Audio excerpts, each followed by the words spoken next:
ministers, Director McLeod, Deputy Director Finder, inspectors, instructors, fellow cadets, Baker's mom, friends, and family.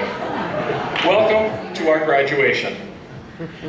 Our final step in the manifestation between civilian and law enforcement officers. A chrysalis that might have manifested a little later in most lives, but in the end, the outcome is the same. We are all police officers, and together we have joined a brotherhood and sisterhood that'll last us a lifetime. A family born not out of blood, but by the badge. And here's where I have to be honest with you. I had one task today, just one. Stand up, say some words, and sit down. Just that. Nothing more, nothing less. And I was ready to do that. I had some nice words typed on a piece of paper. Some of you would listen, some of you would be checking your phones, others would be wishing you had your phones. It's not a slight, I'd probably be doing the same thing. Terrio, well, I'm sure you're wondering how long it would be, because I'm sure you've got some rice, mustard, and chicken you have to eat. Sire, well, you're probably still wondering how Inspector Strachan still, or Superintendent Strachan still can't say your name after 8 months. Who you'll get to a shower very soon. This would all happen. I would finish saying the words I wrote, I'd sit down, and I even had a theme for this essay. Numbers. Numbers were the words. Numbers were the ones that I would quote as I would go to the criminal code, and my voice would flow through this auditorium with numbers like 495, 496, 164, and 488.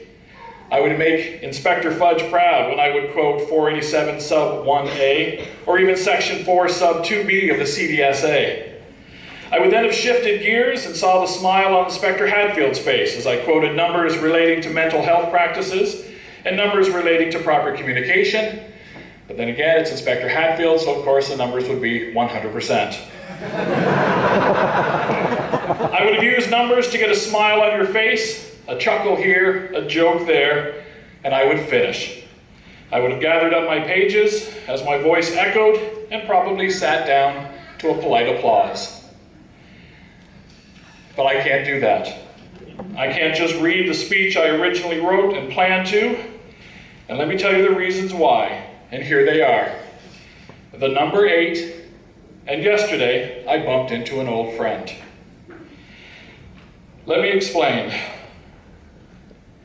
The number 8 stands for the 8 police officers who have lost their lives in the last 9 days. Let's let that sink in.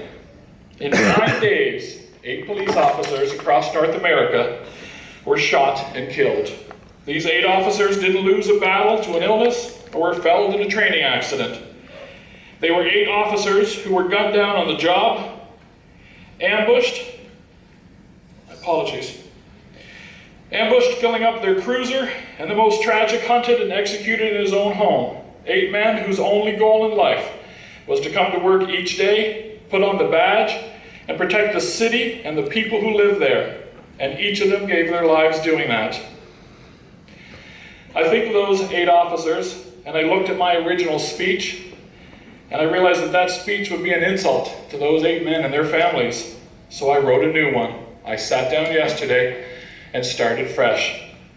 And ironically, it starts out with numbers as well.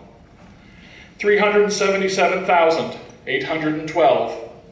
That's the number of men and women in policing across North America who have sought help in the last year for PTSD illnesses brought on by the job. 377,812. 58,291. It's the number of police officers across North America who were assaulted on the job in 2014 alone. 58,291. 1,088. That's the number of police officers who have died in the line of duty in the last decade. 1,088. And the most sobering is 58. Remember that number, 58. Because a police officer in North America will be killed every 58 hours. Well, now I have your attention and the phones are down. And let me assure you, folks, I have changed my speech not to shock or scare you. I see the looks of concern on each of your faces, my own mother's ready to get up and walk away. But let me tell you, I tell you these numbers because of the importance of them. We are all about to join this profession. And as we graduate from the Atlantic Police Academy and walk out those doors, our lives will change. Our families' lives will change. We are joining a profession that is going through a fundamental shift in its focus, and the world is watching every second as it happens.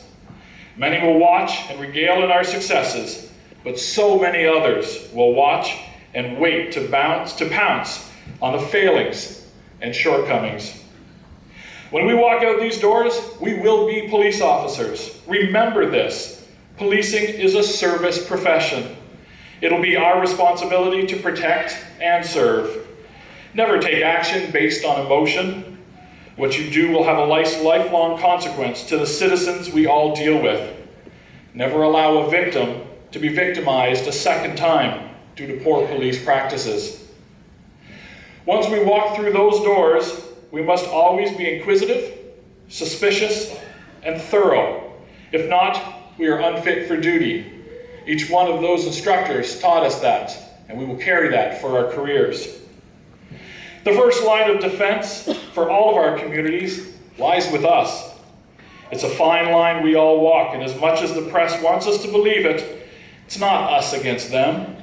While the public might take it personal, we won't.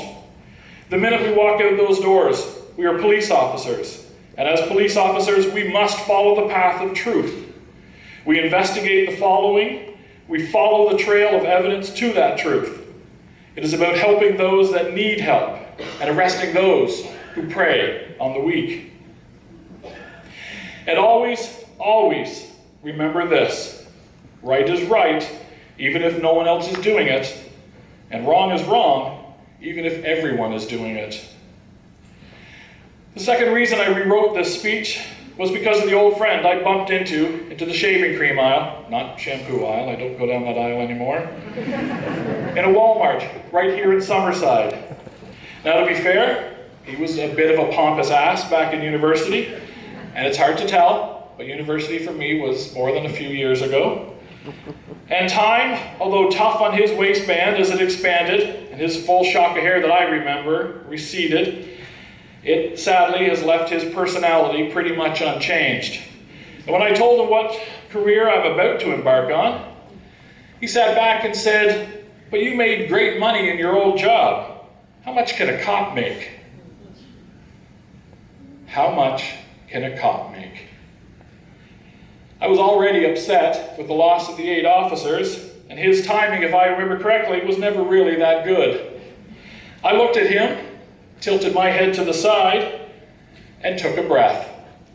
If my ever wise and understanding wife was with me, she would have seen these actions and realized what was about to happen and probably drugged me to that shampoo aisle. But she, alas, was not there. So I went off. What can I make? I repeat back to him. Let me shed some light on what a cop can make. I can make a man stop hitting his pregnant wife by only walking in the room. I can make little boys across the land dream of one day fitting into the badge that I wear on my chest.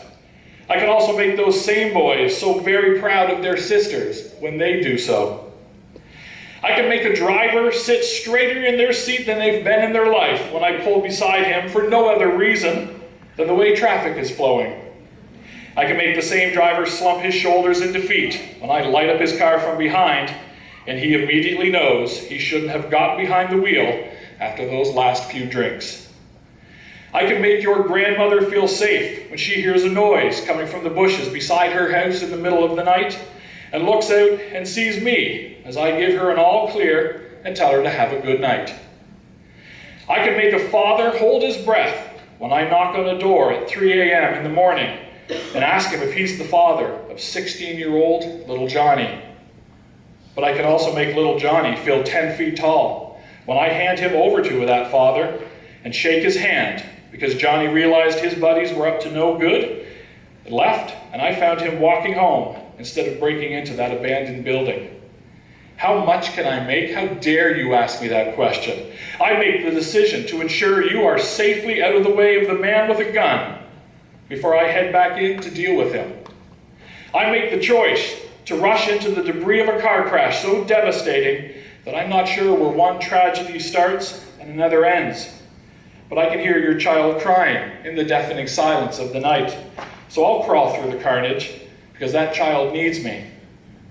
I make your street safe because you need me in your world. I make a choice to ignore your insults and sneers because I'm part of your world. I can still wear my badge while every news agency denounce my very existence because we are all part of this world. How much can I make? I can and do make the world you live in a better place. Because I keep the darkest you don't know about from your door. And sadly, when that darkness does make its way across your threshold, and its cold tendrils have gripped you in its embrace that leaves you shaken and alone, I'll make my way to you. I will fight my way through the darkness. Even though you have hated me and questioned my usefulness in the daylight, I will still be there for you in your moment of darkness. I will hold you while you cry and remain ever stoic and ever strong. I will bleed for you while you question why I chose the actions over one you feel would have been easier on the darkness. How much do I make? I make more than you will ever know in your life, for I am a police officer, and I make more than dollars and cents. I make friends with the homeless and enemies of the unjust. I make people sleep easy while I stay awake. I make my wife proud, though I've worked through her last birthday. I make my son proud, though I've worked through his last two. I make the world understand that when you have a brain and you have a badge, you're not concerned with just this. And the most important of it all is that I do it for you. Police officers of the Atlantic Police Academy, today you are my brothers and sisters in blue. We are joined together in the blood, sweat, and tears that we have dropped together during this journey. We are entwined forever in a web of family that extends longer and farther than any of us realize. For some, we'll talk to each other daily. For others, we'll be a thought or memory when thinking of our academy days. But no matter what, I will never forget any of you. And standing here today, looking out on you, I'm glad to call you officers, but damn proud to call you my friends. Officers, I salute you and wish you well. Ours is a job of the utmost importance. We are the warriors of society. We are the sheepdogs amongst the wolves, and we are the men and women in blue. In closing, I turn to Plato, who said it better than I ever could. It does not matter if the cobblers and the masons fail to do their jobs well, but if the guardians fail, the democracy will crumble. Stand proud, guardians, for today we are what we have all dreamed so long for. We are the police, and our watch begins today.